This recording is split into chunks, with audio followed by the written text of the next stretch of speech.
All right, here we freaking go. We already have Cowboys players talking trash on the New Orleans Saints before this early afternoon NFC game on Sunday. It looks like this game just got a little bit spicier. Let's break this down. So first off, Derek Carr and the New Orleans Saints did have a big victory, but it was against the Carolina Panthers, so it kind of comes with an asterisk. Cowboys just lose. The Saints did have a bye week last week. They did have a bye week last week going up against Carolina, but we won't go there. We won't go there. Can we play them every week? Can we play them every week? It's the truth, RC. It's the truth.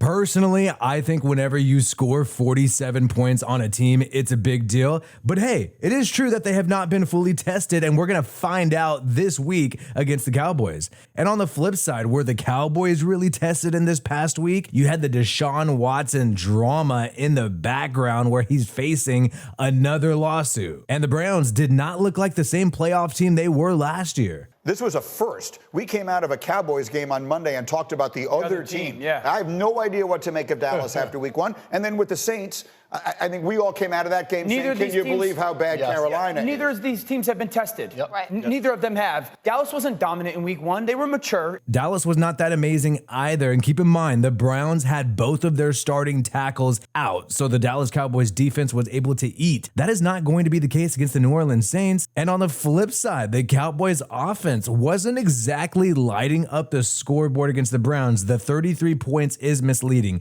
There was a lot of field goals happening to make that happen. Yeah, this is a game that the Dallas Cowboys better watch out for because they could easily blow this one and lose it. Either way, this is going to be a fun, competitive matchup. However, Manti Te'o, the guy who had an invisible girlfriend famously in college, well, he seems like he's leaning towards the Saints, so there's no way they can lose now. Excited to see if New Orleans can keep Derek Carr scot-free, keep him away from Micah Parsons. If they can keep Derek Carr on his feet, I think they're going to find a lot of success this week, and I'm looking forward to seeing that defense and how they adapt in that chess match between Dak Prescott and Demario Davis. Hell yeah, the Saints have Manti Te'o in their corner. There is no way they can lose. Now they just got to get the ex-girlfriend on their side, too. My uncle immediately said, I think you're getting catfished.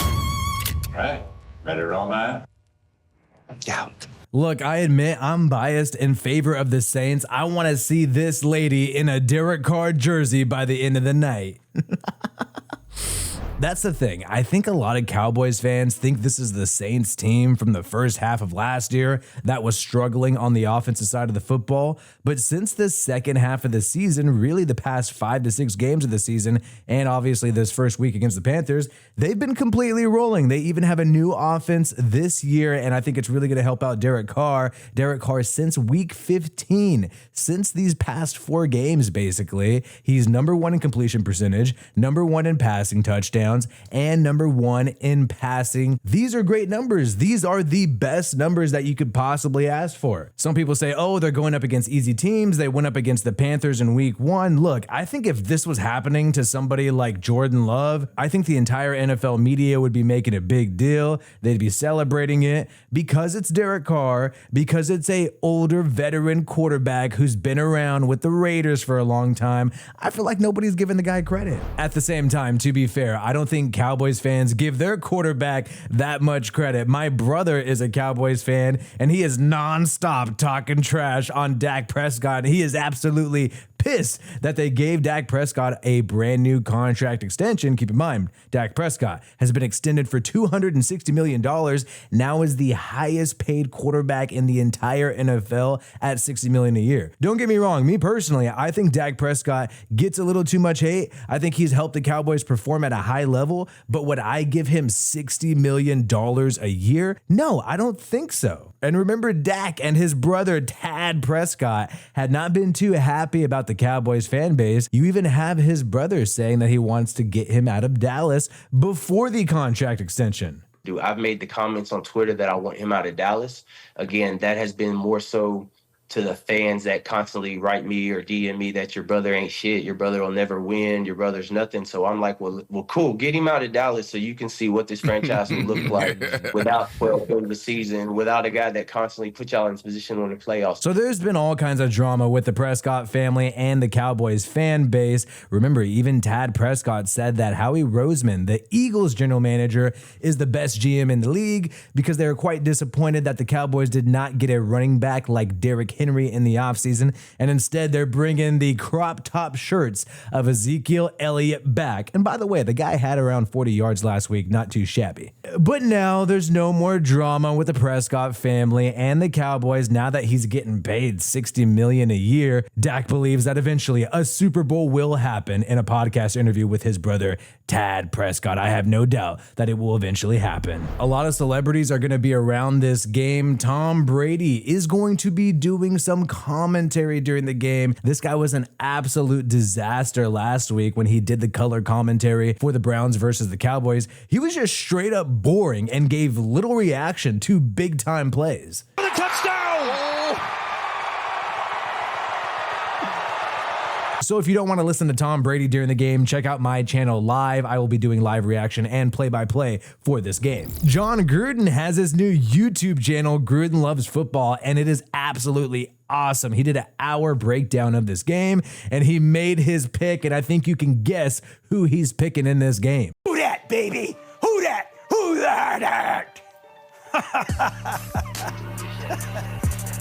Obviously, Gruden's loyalty to his quarterback, Derek Carr, is a big part of the reason why he chose the Saints over the Cowboys. But he was also pointing out the fact that his old defensive coordinator, Paul Guenther, who was there when Derek Carr was there, is on the defensive staff of the Cowboys with Mike Zimmer as the defensive coordinator. Derek Carr knows this defense that he's going against pretty well. And we do have some trash talk right before the game. The Saints are underdogs. Nobody is picking them, and it seems like the Cowboys want to give them some extra motivation. CeeDee Lamb, the recently paid wide receiver who has a ton of Skrilla now, was asked about Marshawn Lattimore in the slot. What's it going to be like going up against this guy? Does he present a challenge? And what he said was absolutely insane. Throwing some shade here. Does Marshawn go in the slot?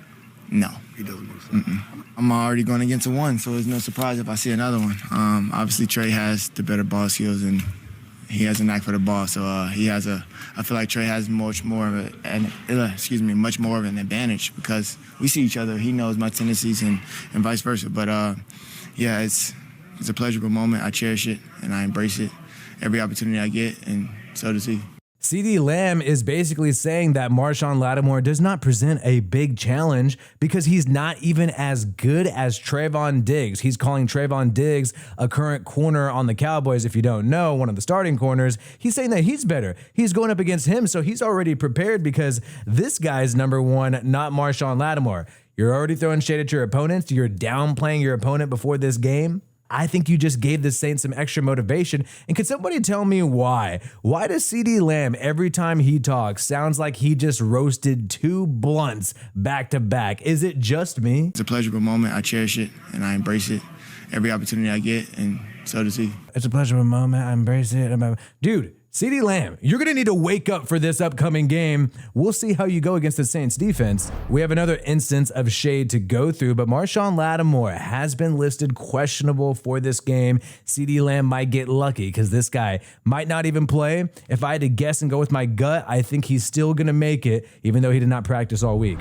Now we got Trayvon Diggs, the number one that CeeDee Lamb was referring to. This guy threw some shade at the number one wide receiver of the Saints, Chris Olave. He was asked, what kind of challenge does Olave present? What challenge does Chris Olave bring?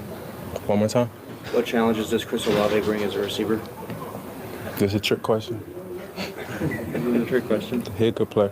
What? You just said that's a trick question. They asked you a very simple question, and most professional football players who have class, who have respect for their opponents and other people, Just say, oh man, this guy's a great player, one of the best players. It's going to be a tough challenge and I'm looking forward to it, but we're preparing all week and we're going to be ready for it. That's what you're just supposed to say. It's as simple as shaking shaking somebody's hand after a game. It's as simple as signing an autograph, but instead, the Cowboys seem to be doing some weird shit, just going out of their way to throw shade. And Trevon Diggs saying, is that a trick question? Is that a trick question about Olave presenting challenges? Dude, if this guy wants to sleep on Chris Olave in this game, I think he's in for a nightmare. Chris Olave has made some insane catches over his career and is one of the faster wide receivers in the NFL, in my opinion. And now he has himself a good number one quarterback in Derek Carr. Trevon Diggs, you had an interception last week against the Browns and Deshaun Watson.